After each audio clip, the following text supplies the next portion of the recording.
Maintenant parcourir la presse internationale avec vous, Axel May, bonjour. Bonjour. On va d'abord aux États-Unis. Malgré les critiques, Donald Trump va-t-il sortir grand vainqueur du Super Tuesday? En tout cas, les critiques sont particulièrement virulentes ce matin dans la presse américaine. Exemple dans le Boston Globe avec ce dessin qui détourne le slogan de campagne de Donald Trump. Le slogan, c'est « Make America Great Again », rendre à l'Amérique sa grandeur. Mais le Boston Globe a repris ce slogan en le parodiant « Make America White », rendre l'Amérique blanche. La pancarte est tenue par un membre du Ku Klux Klan. Interrogé hier par nos confrères de CNN sur le soutien reçu de la part de David Duke, ancien dirigeant du Ku Klux Klan, Trump, le milliardaire, a louvoyé dans sa réponse, affirmant « Je ne connais rien de David Duke, je ne connais pas ce groupe », d'où ce dessin, cette caricature que vous avez pu voir dans le Boston Globe. Dans une tribune, le Washington Post écrit qu'un simple « oui » je condamne ce soutien, aurait suffi, mais Trump a préféré feindre l'ignorance. Pourquoi, se demande l'auteur de cette tribune, en l'occurrence un ancien républicain lui-même connu pour ses propos souvent polémiques. Oui, pourquoi feindre l'ignorance alors que Trump dit souvent de lui qu'il a la plus grande mémoire du monde? Cette réponse de Trump suggère un peu plus qu'il utilise l'intolérance, le sectarisme pour alimenter sa campagne controversée. Une campagne si violente chez les Républicains que le site Politico s'est amusé à représenter ainsi cette campagne, l'éléphant républicain avec la hache Trump, le hachoir Cruz ou encore le couteau Jeb Bush et un autre couteau avec le nom de Rubio. Et cet éléphant qui représente le parti des Républicains tient l'un des commandements du parti: tu ne diras pas du mal d'un de tes camarades républicains. C'est barré en grand et on peut lire en français, ça donne tu ne tueras pas l'un de tes camarades républicains.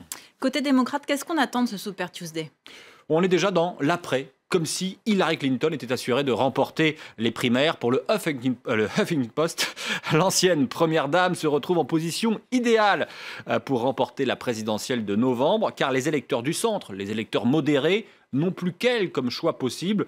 Soit il y a le républicain Trump et ses propos excessifs, soit chez les démocrates, il y a son challenger Bernie Sanders et sa vision socialiste de l'Amérique, un socialisme qui est souvent synonyme de gauchisme aux États-Unis. Et le New York Times nous propose, lui, de découvrir carrément le plan de campagne de Clinton pour battre Trump en novembre. Cette stratégie commence à prendre forme, écrit le New York Times. Objectif, dépeindre Trump comme un misogyne et un ennemi de la classe ouvrière. En attendant ce Super Tuesday, on parle maintenant des élections irlandaises qui se sont tenues le week-end dernier. Et l'Irlande est dans l'incertitude après ces élections législatives vendredi, sans vainqueur net, au point qu'est même évoquée depuis hier une impensable alliance entre les deux partis de centre-droit, Fine Gael et Fianna Fáil, les frères ennemis qui se succèdent au pouvoir en Irlande depuis 1932. Enda Kenny, le Premier ministre sortant, patron du Fine Gael, consulte à tout va, en tout cas rapporte The Irish Times. Et face à lui, et peut-être bientôt avec lui, Michael Martin, le patron du Fianna Fáil. Vous voyez les deux hommes là, côte à côte, et qui ont l'air, chacun à sa manière, assez songeurs. Vous nous emmenez maintenant en Afrique. Oui, avec deux enquêtes publiées ce matin dans la presse française, dans les pages internationales bien sûr de cette presse française. La Croix d'abord s'est rendue en République centrafricaine où 3 ans de guerre civile ont fait fuir tout ce qui ressemblait à l'État. La solidarité internationale, militaire, humanitaire, onusien, tente de maintenir un semblant de solidarité et d'ordre au cœur d'une population traumatisée. C'est la République des ONG, titre La Croix dans ce dossier.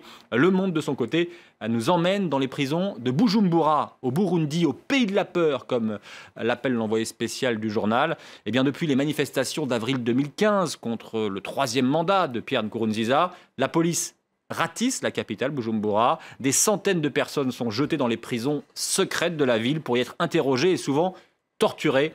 Parfois, elles disparaissent carrément. Dossier assez édifiant à lire dans les pages internationales du Monde. On termine avec quelque chose d'un peu plus gai. Un lapin célèbre fait son apparition sur une pièce de monnaie. Peter Rabbit, le lapin de Beatrix Potter, devient le premier héros de la littérature enfantine à apparaître sur une pièce de monnaie britannique. Une manière de célébrer le 150e anniversaire de la naissance de Potter. Cette pièce de 50 pence, c'est-à-dire une demi-livre, est pour l'instant disponible dans une édition spéciale en argent. Vous la voyez ici représentée, avec un portrait en couleur du lapin. Et pour l'anecdote, le premier épisode de Peter Rabbit a été publié en 1902. On n'était pas nés. On n'était pas nés. Merci beaucoup, Axel, pour cette revue de presse. Restez avec nous.